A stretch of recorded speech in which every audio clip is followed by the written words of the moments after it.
les da la más cordial de las bienvenidas a este conversatorio titulado Somos mucho más que dos. El Instituto de las Mujeres presenta a la licenciada Marcela Martínez Rivera, quien es presidenta de la Federación Mexicana de Salud Sexual y Sexología, sexóloga certificada y directora del Instituto Superior de Educación Sexual de Aguascalientes. En un espacio de reflexión donde las personas, ideas, estrategias y modelos aplicados a beneficios de la equidad de los géneros se vean enriquecidas con esta experiencia. En esta ocasión, la licenciada Marcela Martínez Roaro y la enfermera de salud pública Andrea Saldaña Rivera, titular del Instituto de las Mujeres, conversarán sobre sexualidad y género, derecho de las mujeres, sistema de justicia con perspectiva de género, avances y desafíos del Estado y de la sociedad en materia de equidad de género. A continuación, me voy a permitir leerles una breve semblanza de la maestra Marcela Martínez Roaro. Ella es abogada de profesión y ejerce la docencia universitaria. La profesionalización constante y una visión integradora desde el feminismo la llevaron a los senderos de la educación sexual, lo que le ha permitido tener una visión global de las políticas públicas en materia de justicia y derechos en torno a la salud sexual y reproductiva de las mujeres.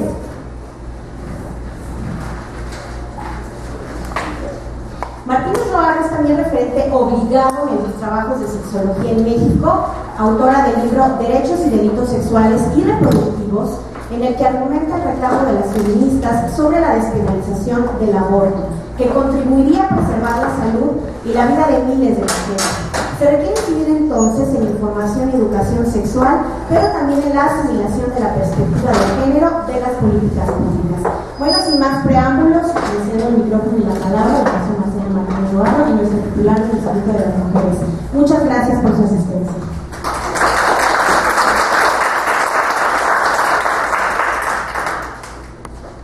De una manera personal quiero darle la bienvenida a la licenciada Marcela Martínez Roaro, gran amiga, gran maestra, y estamos muy contentos. Le decía yo, a lo mejor vamos a quedar así como que muy grande el lugar, pero no hubiéramos tenido el suficiente tiempo en nuestra sala de juntas, porque realmente queremos pedirle que nos hable sobre diferentes tópicos. Y si quieres, Marcela, sin más preámbulos, pudiéramos empezar con lo que es una de nuestras obligaciones de acuerdo al artículo 7 de la Ley del Instituto de las Mujeres, que es la educación sexual. Bueno, antes que nada, buenos días a todas y a todos, aunque siempre son menos los todos que las todas. Y bueno, gracias a la amiga entrañable de muchos años, gracias a la funcionaria y gracias a ustedes. Andrea me quiere mucho, casi tanto como yo la quiero a ella, y entonces por eso exalta tanto las cualidades que pudiera yo tener, pero por ganas no va a quedar. Por supuesto que estoy dispuesta, y a eso vengo a dar mi mejor esfuerzo, por dejar para ustedes lo que pueda dejar. La educación sexual, ¿cómo que te gustaría que habláramos de la educación sexual? Pues hay muchas cosas que uno pudiera decir. En este pleno siglo XXI ya tenemos fortalezas, hemos avanzado. Tú y yo podemos decir que somos más o menos de la misma época. Tú eres mucho más joven que yo. No, pero de lo que nosotros vimos y vivimos a lo que ahora podemos identificar, creo que hay avances y no lo podemos negar, que hay oportunidades, pero que aún persisten algunas amenazas, y esas amenazas, lo peor también es que son retrocesos. En general, en cuanto a educación sexual, pudieras manejar algo.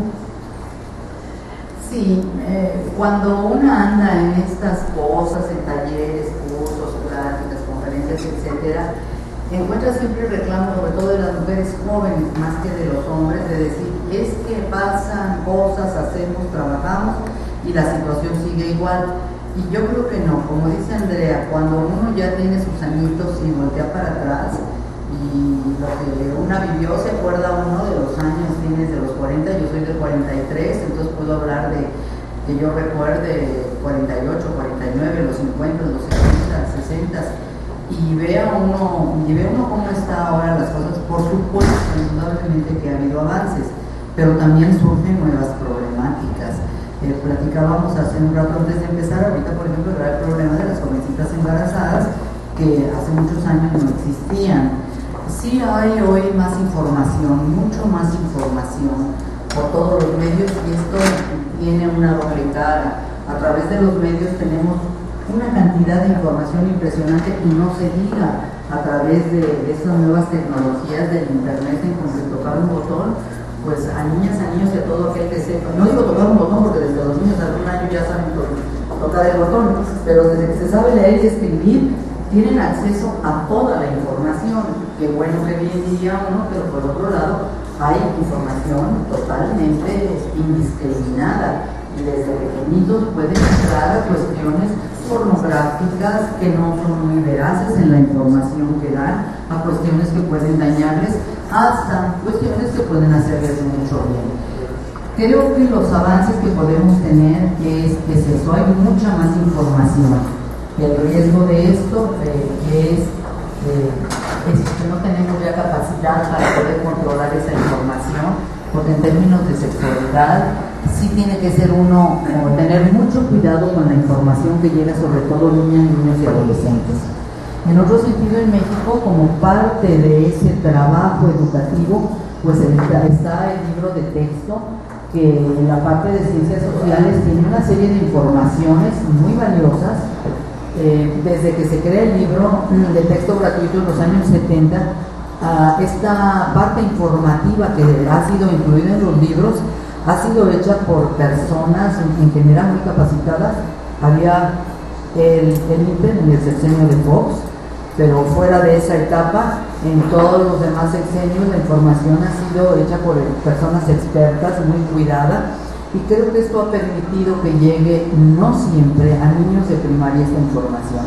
Digo que no siempre porque no ha sido paralelo. Una debilidad muy grande que tenemos en México es que maestras y maestros no son capacitados en educación sexual. La educación sexual debería de ser indispensable, esencial, necesaria para la formación de las maestras y los maestros. Sin embargo, en las universidades pedagógicas, en las normales, no se les da a maestras y maestros esta información. No se les da. Entonces llegan a pararse al aula sin una formación profesional en este ámbito, llegan con toda su carga de prejuicios, de ignorancias, de tabús que transmite la educando. Y este libro, que en verdad es oro molido, este libro de información sobre sexualidad que llega a las primarias, si mal no recuerdo, creo que desde el tercer año llega esta información muy gradual, muy cuidada, en donde se les habla con toda naturalidad y de manera muy adecuada, desde el nombre que se les da a los genitales, hasta hablar de orientación sexual, hasta hablar de género. Es un libro muy avanzado, pero ¿qué pasa cuando cae en manos de una maestra, de un maestro muy conservador, muy lleno de ignorancia, de tabúes, de prejuicios en su formación? Pues el resultado ha sido que muchos maestros, lo sabemos, en las primarias, estas páginas las pasan por alto, no lo dan, porque la educación sexual, a diferencia de otras materias, yo como educadora sexual que soy, creo que lo puedo decir y notar, que un maestro, una persona común y corriente puede hablar, no sé, de historia de México, de matemáticas, de química, de física, qué sé, de cualquier tema sin ningún problema, pero hablar de sexualidad compromete nuestra propia sexualidad. ¿Sí? Hablar de orientación sexual, si estamos con prejuicios y con ignorancias, vamos a dejar salir lo que sentimos hacia orientaciones diferentes a la heterosexual. Si tenemos prejuicios respecto al aborto, vamos a dejar salir nuestros prejuicios. Si tenemos prejuicios respecto al erotismo, los vamos a dejar salir. Entonces, este compromiso que hay para quienes hablamos de sexualidad, no lo tienen los docentes y las docentes. Entonces, cuando llegan al momento de dar estos temas, simplemente no los dan, y además no son objetos de evaluación. Nadie se los exige, lo pasan por alto, y todo ese esfuerzo de muchos años de los gobiernos por dar educación sexual a través de los libros, que es un gran avance, pues se viene abajo cuando los maestros y las maestras no tienen la capacitación para hacerlo, y a veces quieren remediarse el mal ya en el camino capacitando, pero bueno, ¿quién está capacitando? Porque la educación sexual tiene también toda una carga de ideología y de valoración. No es lo mismo que dé un taller sobre sexualidad una persona del Opus Dei a que lo dé una feminista. Créanme que la visión, aunque se pudiera hablar de los mismos temas, pero la visión y las palabras y los contenidos van a ser muy diferentes. Entonces, bueno, esta falla de nuestros gobiernos, creo que como cuestiones exitosas, sí, pero que cada día hay más personas. Que yo me acuerdo, te acordarás, Andrea, hace 30, 40 años no encontraba en librerías cuestiones que hablaran de sexualidad. Ahora proliferan los libros, pero tenemos a Cuauhtémoc Sánchez. Entonces, ese es poder elegir qué libro es bueno para que lo lea mi hija y mi hijo, qué libro le va a hacer más daño que bien. Entonces sí, hay mucha información, hay muchas publicaciones, hay entre comillas mucha apertura a lo bueno y a lo malo, ¿no? Entonces todos estos éxitos y avances que vamos teniendo también tienen su cara y su aspecto negativa, pero creo que si yo tuviera que decir en términos de educación sexual en los últimos años, y pusiera en una balanza, es más, con todas las problemáticas que nos ha ocasionado, son más los avances y los adelantos que tenemos que los retrasos. Sí hay mucho que trabajar, pero hoy por hoy creo que vemos cada día más personas con una visión progresiva, abierta, fundada, científica, acerca de la sexualidad que estamos trabajando y que estamos dando, no diría mucha batalla, pero sí que estamos en un constante diálogo, a veces bastante álgido, con personas que tienen esta visión conservadora, religiosa, cerrada un tanto de la sexualidad. Y bueno, es parte del trabajo, pero lo importante es que sigamos adelante. Fíjate que en el Instituto de las Mujeres, ya cuando yo llegué, ya estaba trabajando y seguimos trabajando en los libros de texto, tanto de unas propuestas curriculares que se han realizado desde el primero hasta sexto año de primaria, y se han dado talleres gracias a los programas federales de transversalidad que nos financian mujeres. Yo le veo una sola desventaja: la escasa cobertura, porque ese es el problema y porque todavía todo viene de México. Todo viene de México. Me acuerdo con Alma Nava en Educación y Ciudadanía, cuando estábamos en la asociación civil donde estuve muchos años.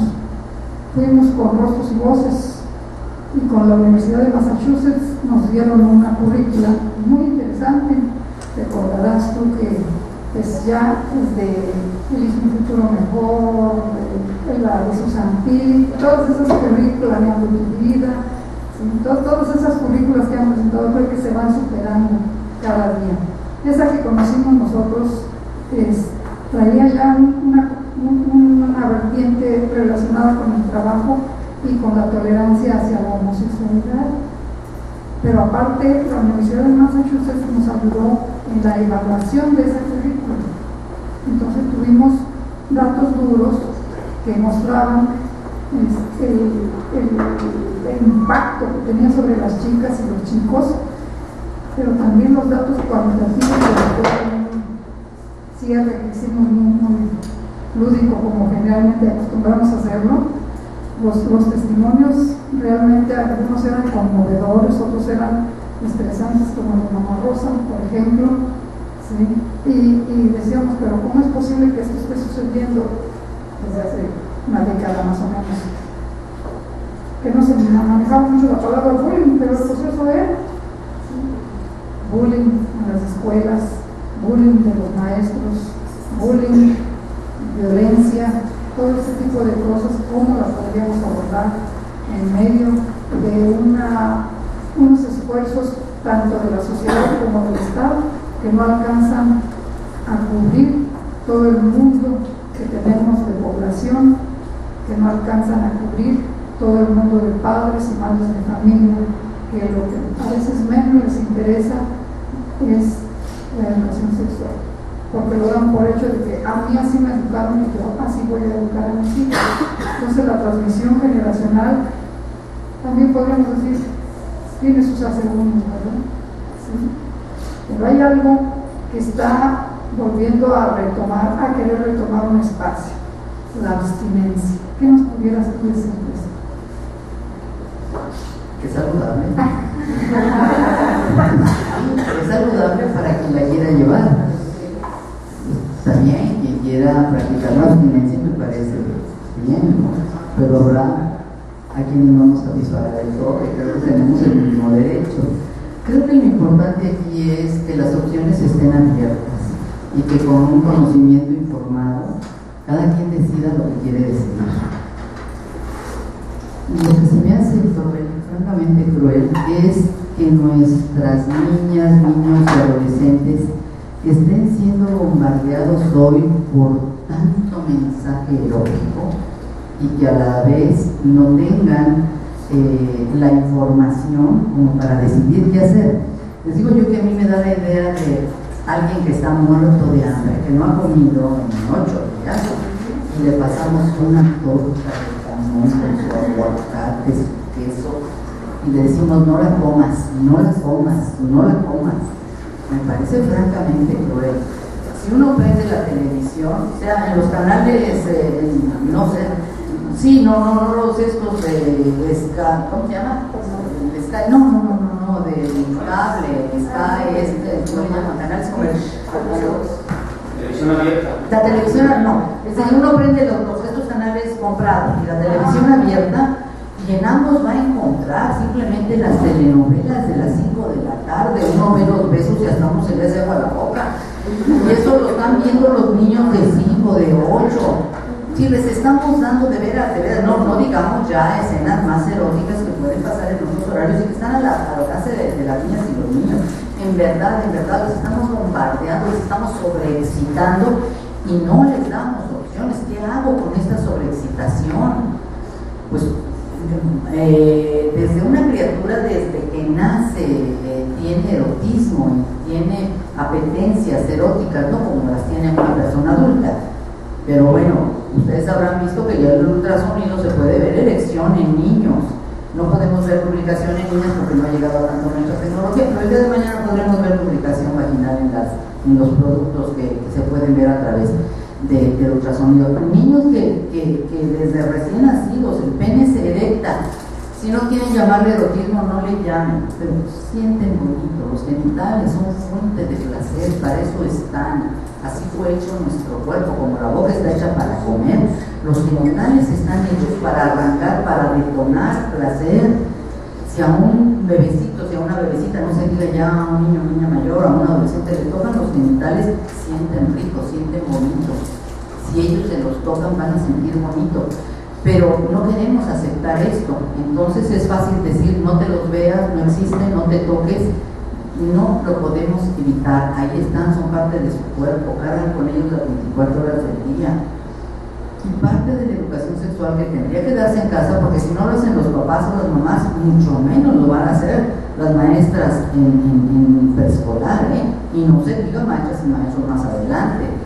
Pero creo que quiero que es decir eso, a lo que sí tienes unos órganos genitales, así como les decimos, la boca es para comer, no es para que te eches tierra, no es para que comas algo descompuesto o algo. Hoy estamos con el problema de la obesidad, enseñando a nuestras niñas y niños a comer cosas que no les engorden. Es igual los genitales, por Dios. Sí, te van a producir placer, pero solamente tú puedes tocarlos, solamente tú, nadie más. Esto es prevención de violencia sexual. Solo tú puedes tocarte tus genitales y disfrútalos y gózalos, porque para eso son. Pero en la privacidad, no defecas en la sala en medio de toda la familia. Si tú no comes ahora, se te da la gana lo que encuentras. Bueno, pues también hay una disciplina para el uso y no abuso de tu genitalidad y de tu erotismo. Disfrútalos, gózalos. La masturbación es algo sexual. Entonces no van a tener nuestros niños y niñas que andan buscando por otros lados y encuentran el placer en sí mismos y en su cuerpo. Pero si le tenemos miedo al erotismo de los menores y lo único que sabemos decir es no, y entonces la solución es la abstinencia.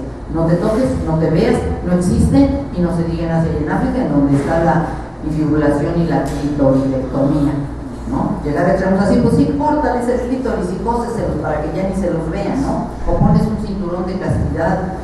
Ya no podemos seguir en esos tiempos, no podemos cerrarnos a la realidad.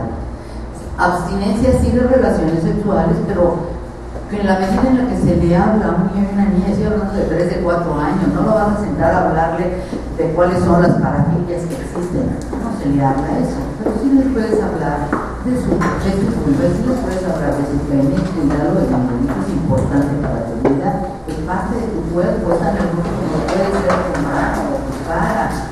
Pero si no tenemos esa educación, entonces lo único que vamos a saber es prohibir. Y estoy hablando de personas más abiertas, de personas dispuestas a veces a hablar de esos temas, pero que le tienen mucho miedo a hablar. Efectivamente, papás y mamás, si no hemos tenido una mínima educación en esto, nos va a dar pánico estar viendo que el niño se está masturbando a los 5 años. ¿Y qué hago? ¿Me hago la desentendida? ¿Chiflo? ¿Aplaudo? ¿Lo castigo? ¿O qué hago? Es decir, a ver, papacito, ¿quieres masturbar? Se llama masturbación, está bien, vamos, te llevo al baño y ya cuando acabe me avisas, ¿eh? Pero eso no lo podemos hacer, porque no está incorporado en nuestra educación. Y si eso es quien tenemos el buen deseo de hacerlo, imaginen ustedes quien tiene toda una formación conservadora, religiosa, cerrada. Entonces es abstinencia obligatoria para niños, niñas y adolescentes. Si hay una época en que el erotismo del ser humano está a flor de piel, es precisamente cuando la hormona empieza a detonar. En la etapa de adolescencia, las criaturas tienen el erotismo a flor de piel, y los quienes, en caso de estos grupos conservadores, lo único que pueden decir es abstinencia. Malo es que lo hagan para sus hijos, pero bueno, finalmente son sus hijos y su responsabilidad. Pero doblemente malo es que quieran que esto sea para las hijas y los hijos de todos. Sí, como perdón, no para mi celular, perdón, en este momento de pago. Si yo no puedo, para mí la abstinencia no es una opción, la única opción que tengo para mi familia, pues está bien, ¿no? Qué lástima y pobre de tu familia. Pero lo malo de los grupos conservadores es que lo que ellos consideran bueno para sus familias pretenden obligarnos a que todo el mundo lo siga. La abstinencia es una opción muy buena para quien decida consciente y racionalmente saber si el niño, adolescente o adulto previa información. Y si es decisión del adolescente decir yo no quiero tocarme hasta que llegue alguien a tocarme, si es tu decisión, adelante, hazlo. Y en el momento en el que quieras que ya no es opción, cámbiala y no una vez para siempre. Me hiciste que me acordara del libro de Por qué no están. Esa obra literaria tremenda que causó furor, obra escrita por lo pésimo y por la mitad de la general. Por cierto, Susan Pittaway escribió una respuesta. Yo nada más quisiera comentar una de las situaciones que él pone ahí un personaje que empieza a masturbarse y entonces se le convierte en una obsesión y se masturba en la mañana, en el día, en la tarde, en la noche. Y dice, pues ya se lo hubiera descartado, ¿no? Entonces, es lo que decían algunos maestras, maestros, padres, madres de familia. Si te tocas ahí, te van a salir pelos en las manos. No, no han salido. Te vas a hacer tonto.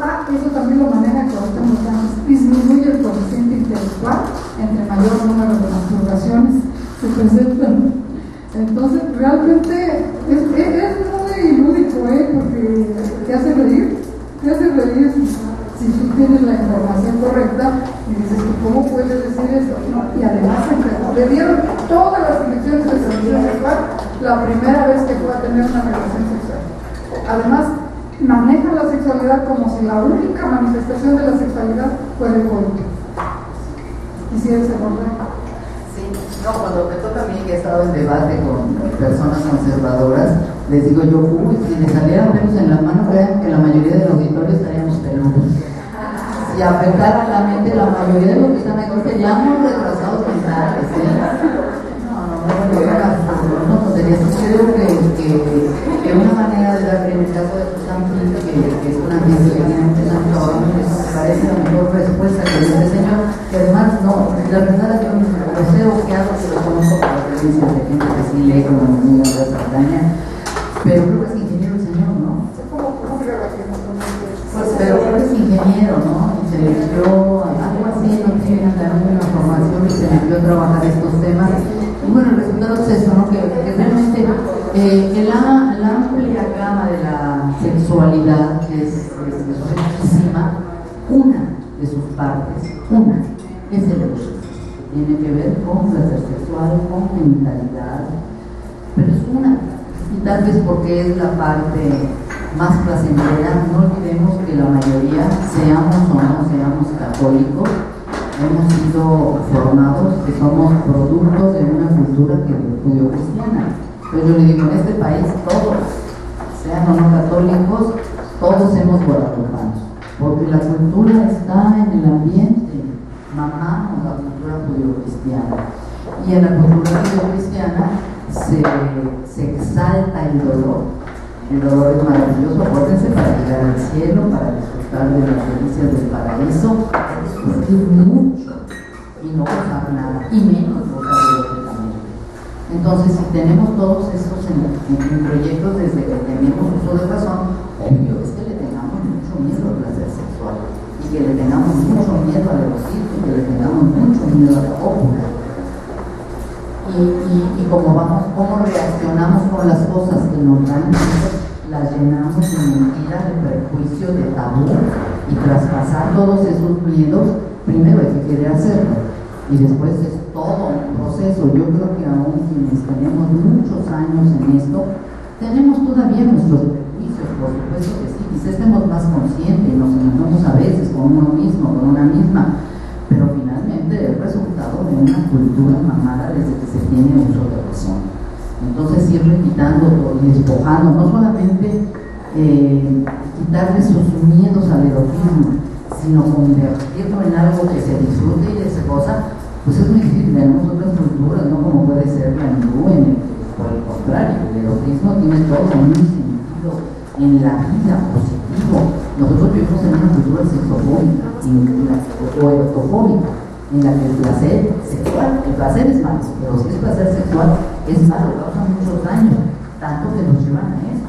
Te vas, si te tocas, si te masturbas, si no lo dicen desde que tenemos mucho de razón, no vas a crecer, te vas a quedar chaparrito porque no creces, vas a tener retraso mental, no vas a poder tener relaciones el día que te enamores y que quieras casarte. Entonces son tantos los miedos y los tabúes que realmente sí llegan a hacer que la vivencia del erotismo sea una vivencia muy sufrida y muy distorsionada, y cuando se llega a tener placer sexual se vive con mucha culpa.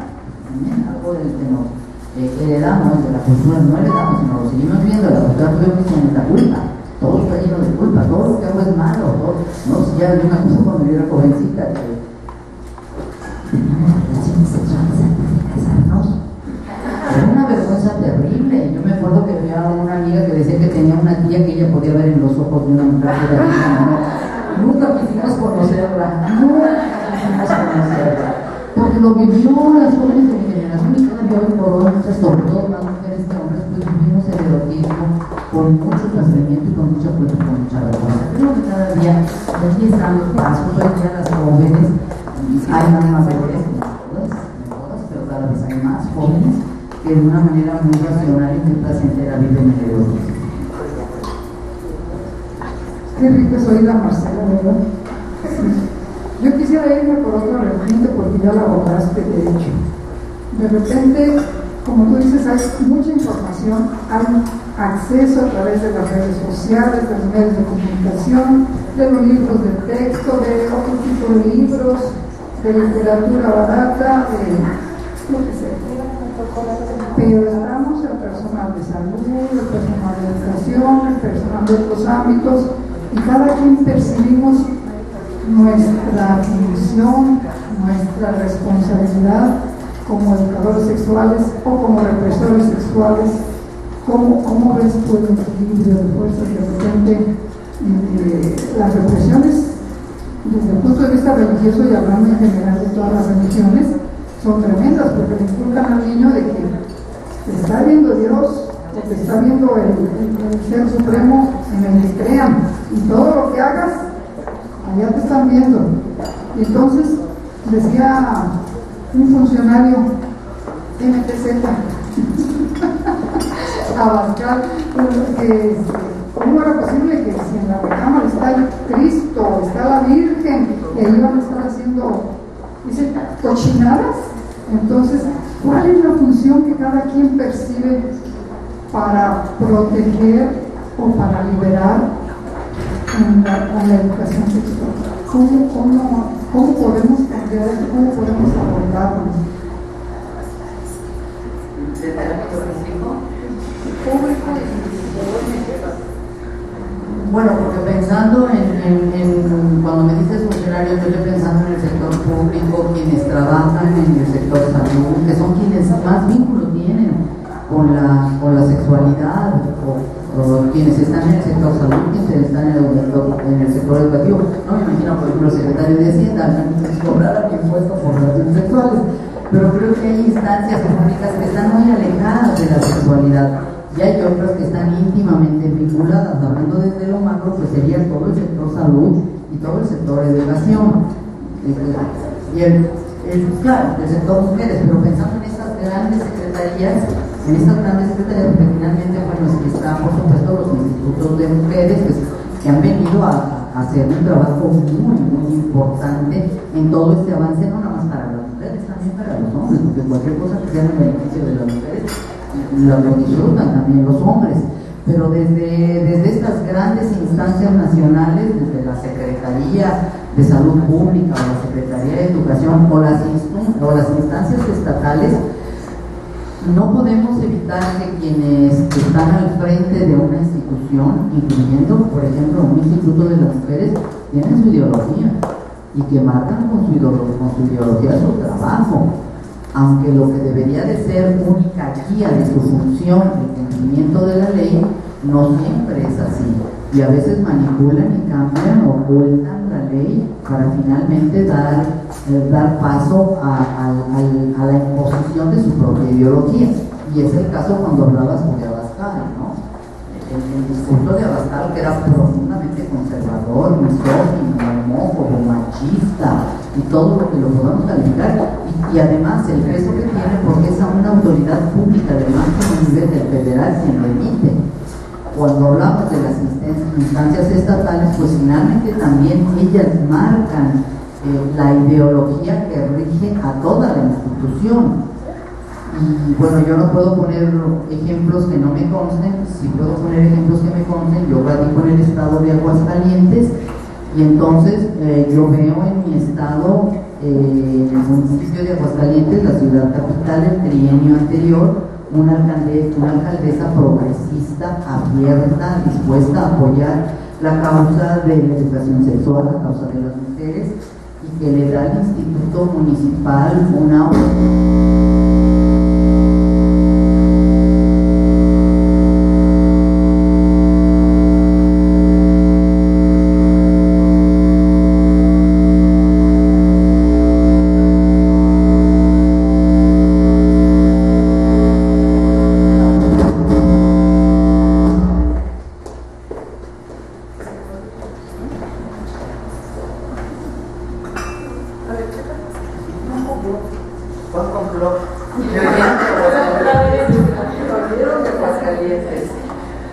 Entonces, bueno, UNIS en verdad le da un auge y un apoyo al Instituto de las Mujeres como nunca lo había tenido ni el Estado ni el municipio. Y de repente entra otro partido y me platican que la anterior directora que daba cursos, sobre todo, en verdad transversalizó toda la perspectiva de género, empezando por el mismo gabinete. Claro, con el apoyo de la alcaldesa, que ella hablaba con lenguaje de género, y entonces la alcaldesa, cuando un funcionario decía, es que los funcionarios, y la alcaldesa decía, y las funcionarias también, ¿verdad?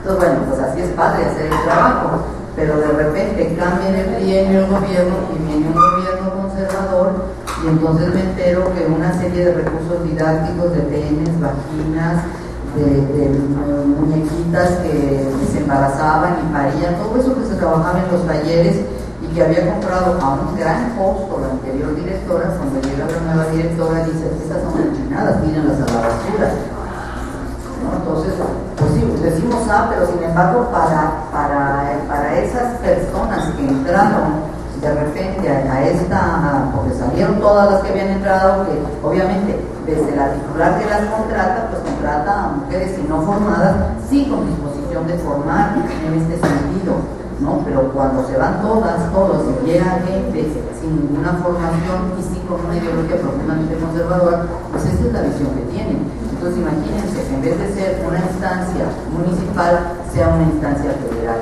Hubo, si mal no recuerdo, también fue en el sexenio de Fox alguien que estaba en el área reproductiva que causó mucho daño. Hubo mucho problema para la repartición de la pastilla de emergencia.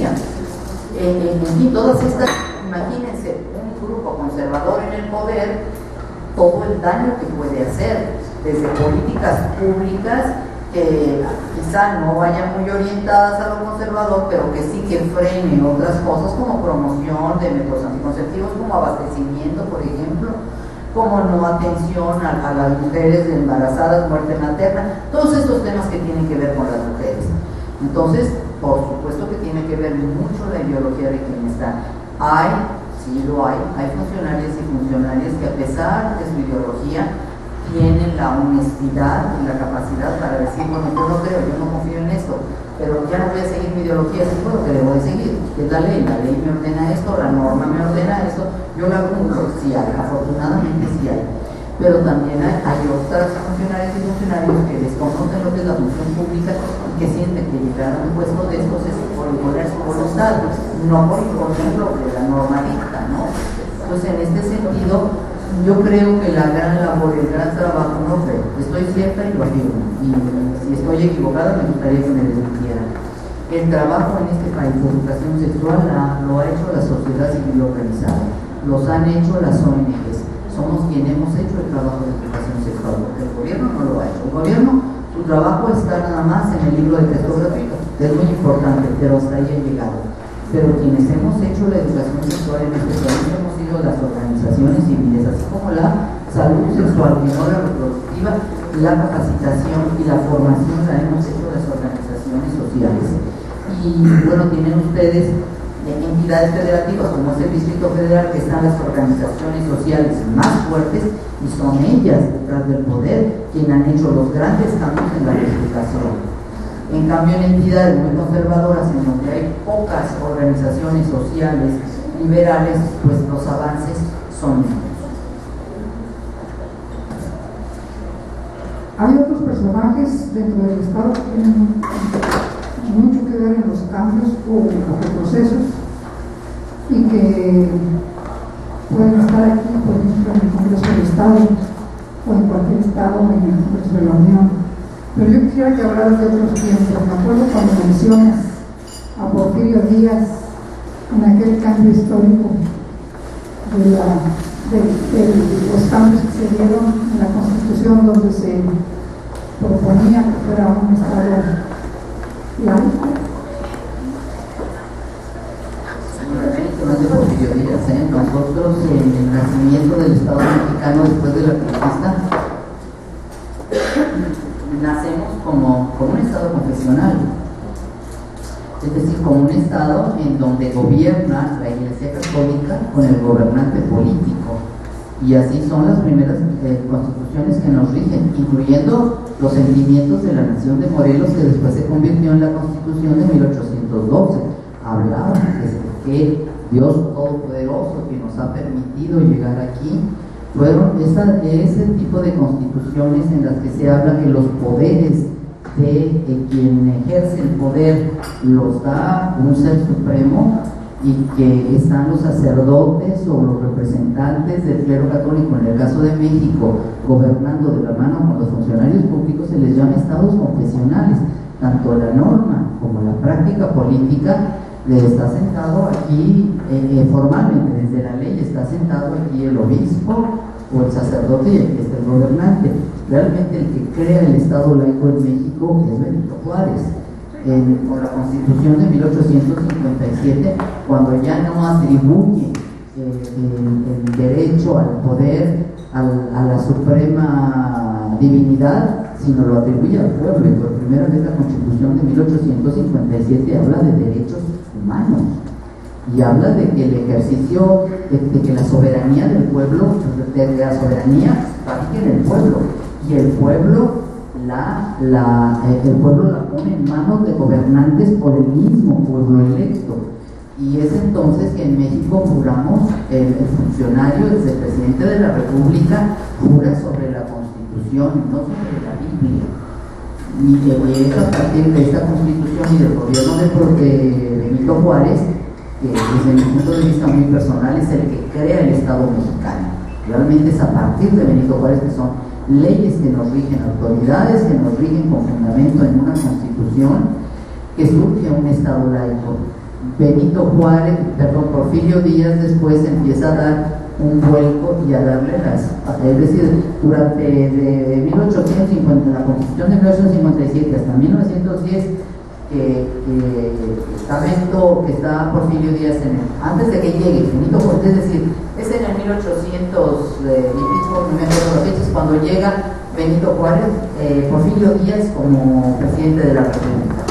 Entre Juárez y antes de que llegue Porfirio Díaz, hay un Estado laico en México. Estado laico no quiere decir, porque mucha gente, sobre todo sectores conservadores, lo cambian, desfiguran, deforman el concepto. La laicidad no es obligarnos a no tener religión. La laicidad es precisamente permitir que cada quien tenga la religión que quiere, que la profese en los términos que quiera. Es la libertad de credo lo que da la laicidad, y no permitir que ninguna autoridad religiosa de ninguna religión interfiera en el ejercicio del gobierno. Es la riqueza de la laicidad. Sin embargo, y México, antes de Benito Juárez, el poder del clero siempre estuvo detrás del poder político, como lo está ahora, nada más que entonces era por normas y ahora es de hecho, ¿no? Sin embargo, toda esta laicidad que gozamos gracias a Benito Juárez empieza a dar un vuelco y empieza a cambiar con Porfirio Díaz, quien nuevamente vuelve a llamar al clero y lo sienta a su diestra.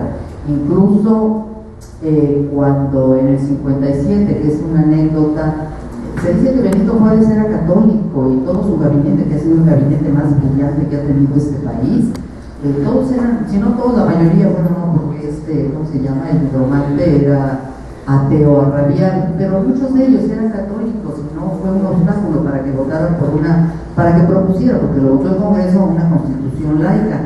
Sin embargo, Porfirio Díaz invita al clero.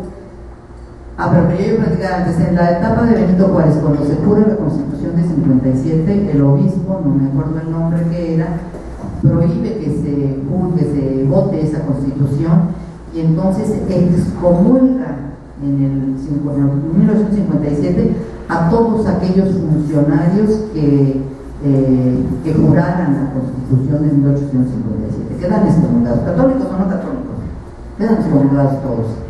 Obviamente, parte de esos funcionarios que juraron la Constitución del 57 fue Porfirio Díaz, y entonces no sé qué cargo tenía.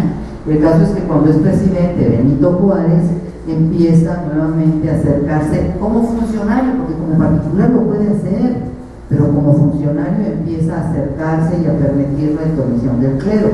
Llega el momento en que su primera esposa, Delfina, está agonizante, y entonces llaman al obispo para que le dé la extrema unción, y el obispo dice: pero usted Delfina no está casada por la iglesia, entonces no puedo darle la extrema unción. Y la señora, que obviamente muy católica, pues es muy importante para un católico no tener la bendición y la extrema unción.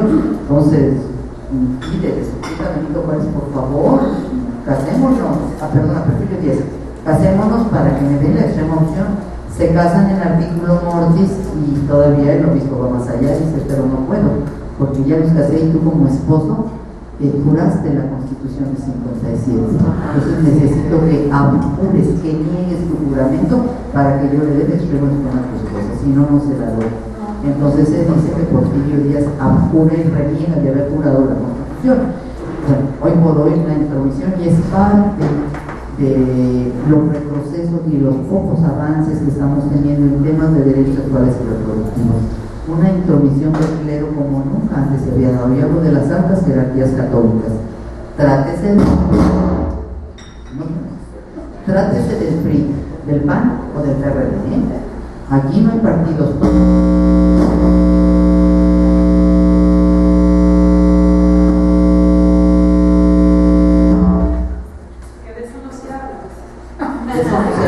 No, ahora ya podemos hablar. Créanme que cuando yo era niña, del clero, de la Virgen de Guadalupe, de los militares, estaba terminantemente prohibido para en este país. La democracia avanzó. Hoy podemos hablar de los militares y podemos hablar de la Virgen de Guadalupe con todo respeto, ¿no? Decía el otro día curiosamente un diputado panista, se me hizo una frase extraordinaria. Se dijo: no podemos faltar al respeto cuando hablamos respetuosamente de algo. Entonces está la libertad de expresión.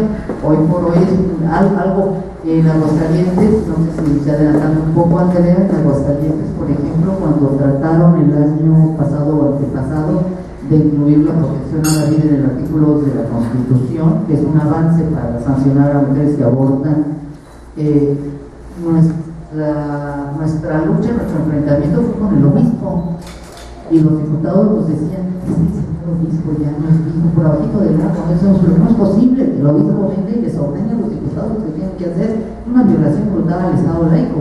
Entonces, de plano, tuvimos que decirle al señor obispo de frente: señor obispo, con todo respeto, quítese de aquí, quítese, está usted violando el Estado laico, está usted atentando contra la vida de las mujeres y contra la salud de las mujeres.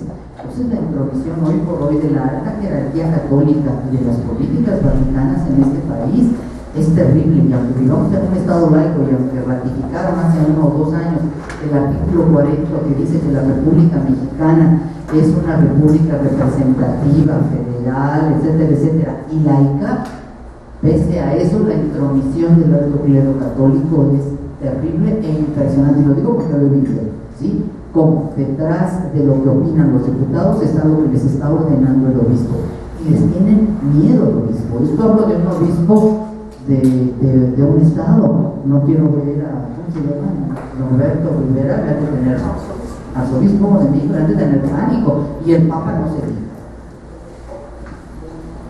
Y fíjate que luego a veces se encuentra uno claroscuros en esto también, porque encontramos a monjas, a sacerdotes, a obispos que se contradicen en su discurso.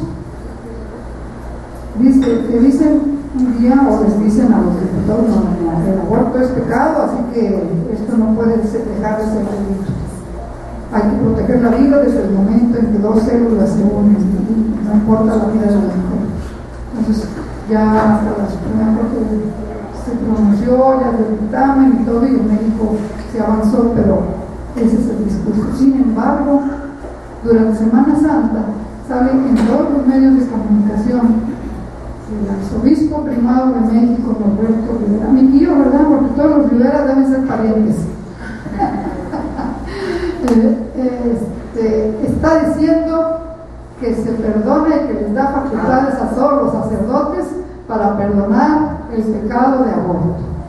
Entonces, cuando dice eso, me están mandando un doble mensaje. Me están diciendo que es un pecado, pero que sí se puede perdonar.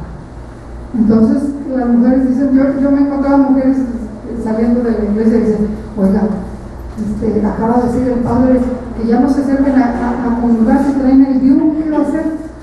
Bueno, ya se les hace de lo más sencillo. Nosotros así como que se van a venir abajo las coberturas de planificación familiar, se va a venir... No, las mujeres generalmente resuelven más, así me diga, pero este problema en Michoacán, me acuerdo que un jefe de ginecología que veíamos nosotros, o sea, la planificación familiar post-aborto está muy baja, la cobertura. Es que aquí las mujeres son muy católicas. A ver, ¿cómo son muy católicas si su tasa de aborto es tan alta?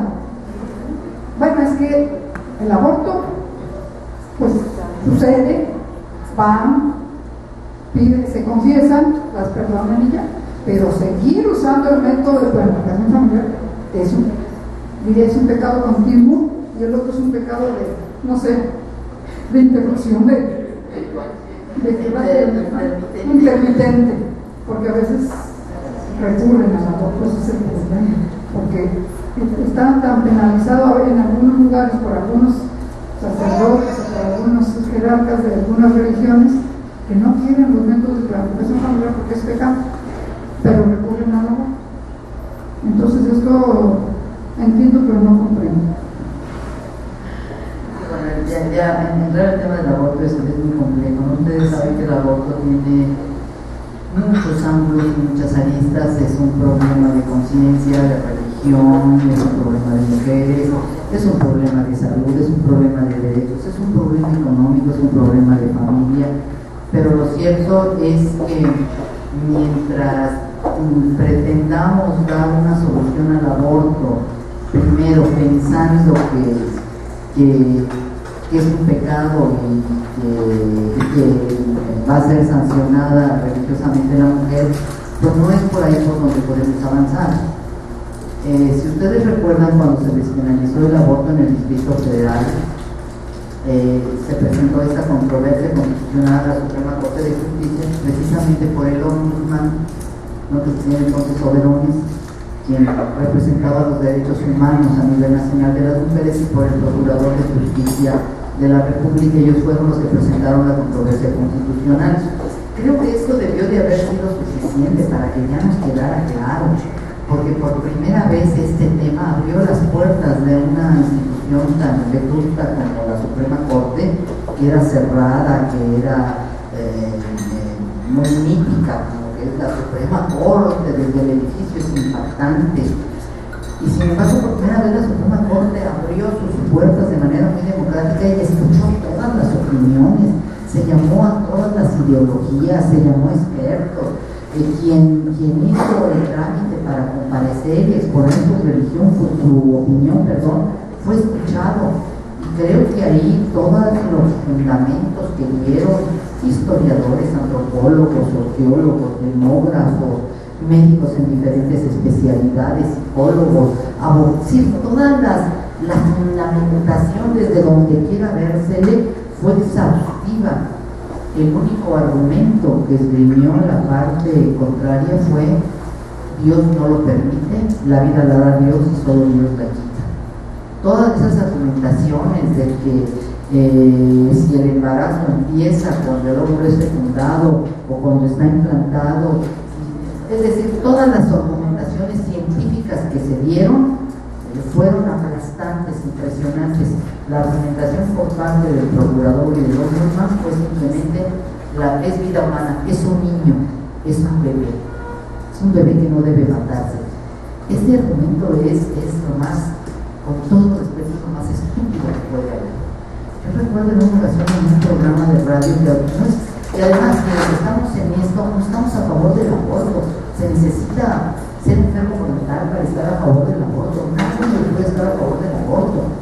Estamos en contra de que se penalice a las mujeres por abortar. Y estamos de la manera más radical en contra del aborto. Yo estoy en contra del aborto, por supuesto, y siempre lo estaré. Creo que si yo pregunto a ustedes, salimos a la calle, no hay nadie que diga yo estoy a favor del aborto. Esa es una manipulación perversa de la derecha y del conservadurismo. Nadie está a favor del aborto, estamos en contra. Porque estar a favor del aborto es estar a favor de que las mujeres puedan salir lesionadas, puedan morir. Nadie puede estar a favor del aborto. Estamos en contra del aborto, pero pensamos que el aborto se evita con educación, y la derecha piensa que el aborto se evita con sanción, y el aborto tiene siglos de sanción y no se ha logrado evitar. En cambio, sí se evita cuando hay información, y creo que la despenalización en el Distrito Federal ha permitido estudiar el aborto como nunca antes se había permitido. Y hoy encontramos que muchas mujeres, por no decir la mayoría, un altísimo porcentaje de mujeres que van a solicitar el aborto salen con información y salen con un método anticonceptivo. Si no hay eso, una mujer que aborta una vez y no tiene información y no tiene métodos anticonceptivos, es una candidata a volver a abortar. Es decir, sin embargo, a pesar de todos estos argumentos, yo la verdad cuando escuchaba todo este debate que se dio, que fue interesantísimo porque fue histórico, y escuchaba todas las argumentaciones, yo decía: esto ya cambió el país. Después de que esto concluya, México no va a ser el mismo. Sin embargo, concluyó, y la respuesta, la reacción del clero, que no fue la reacción del pueblo mexicano, que no fue la reacción de las mujeres. La reacción del clero fue incluir la protección a la vida en 18 estados de la República Mexicana. Si esto fue terrible, fue cruel, fue dramático. No hay alguien que habla de piedad, alguien que habla de caridad, no la tiene para con las mujeres, porque finalmente es un problema que se vive, que viven las mujeres, y que viven las mujeres pobres, y que viven las mujeres sin recursos. Porque las mujeres que tienen dinero no tienen problemas, se hacen un muy buen aborto y hasta pueden pagar un buen psicólogo que les cure los sentimientos de culpa si es que les quedaron. Entonces, ¿dónde está la caridad cristiana para todas esas mujeres que se provocan un aborto por razones de peso? no me importa la razón, yo me pongo al aborto, pero si puedo apoyar a una mujer a que aborte, la voy a apoyar y la he apoyado y la seguiré apoyando. Pero igualmente después estaré con ella para decirle, no lo vuelvas a hacer, no lo vuelvas a hacer. ¿Y qué tengo que hacer para que no lo vuelvas a hacer? Yo no soy católica. Y esa falta de piedad de quien pretende imponer a la mujer un embarazo que no quiere, me parece lo más cruel que puede haber. Y la discusión ya sería en la Suprema Corte, más de lo que se dijo en la Suprema Corte no podemos decir. Y si esto no fue suficiente, yo no sé qué tengamos que hacer, sobre todo las mujeres, para que esto no siga sucediendo en este país. En la que vamos a intercalar textos y música. Y yo solo quiero pedir su comprensión porque tuvimos unos minutos de ensayo, nada más. Pero se vale que canten también ustedes y nos ayuden. Bien. Bueno, esta experiencia surgió como resultado de un taller. Yo tengo el honor de presidir la Federación Mexicana de Educación Sexual y Sexología, que es una federación que agrupa organizaciones de todo el país que trabajan en distintos ámbitos de la sexología. Y uno de los eventos, el evento más importante de FEMES, es su congreso bianual que lleva a cabo en diferentes lugares del país. El año pasado lo llevó a cabo en Aguascalientes. Y bueno, yo había venido estudiando todo esto de la influencia de la canción como un fenómeno dialéctico, como las canciones se alimentan de lo social y lo regresan a lo social. Y tenía muchas ganas de hacer un taller. Y bueno, decidí que el congreso, que iba a ser precisamente en Aguascalientes, era el momento. Y presentamos un taller que le gustó bastante a la gente. A partir de entonces, en Aguascalientes lo presenté con una amiga que, como Caro, es cantante profesional y le gustó a la gente. Entonces, como que ya vamos a presentarnos ahora en este nuevo show. Y bueno, Andrea vio algo y me invitó y le dije, hombre, con muchísimo gusto, desde luego que sí. Entonces, la idea es eso, como decía Caro, ir comentando canciones y que se analicen y se escuchen las canciones desde otra perspectiva. Las canciones que se cantan en México, en las diferentes regiones y estados, así como en sus diferentes ritmos, reproducen cómo se concibe y percibe, cómo se vive y se siente lo femenino y lo masculino, y cómo se han construido las relaciones entre hombres y mujeres en las diferentes épocas. A su vez, la influencia de la canción impacta en estos constructos sociales en un momento determinado. Las letras de las canciones reproducen y refuerzan las inequidades y desigualdades de género en la relación de pareja, sometimiento y dependencia frente al ejercicio del poder, y enseñan de la manera más dulce y romántica cómo el amor es mágico, todopoderoso y eterno. En las siguientes canciones el hilo conductor será el reforzamiento de la subordinación, abnegación y dependencia de las mujeres ante el ejercicio del poder y dominio de los hombres sobre ellas. Será un breve recorrido cronológico de principios del siglo XX hasta nuestros días. La conquista nos heredó el derecho de pernada. En el campo, derecho del patrón, del amo, de la hacienda, a tener antes del marido el primer contacto erótico con la recién casada. Violación institucionalizada por los poderosos y soportado por los siervos.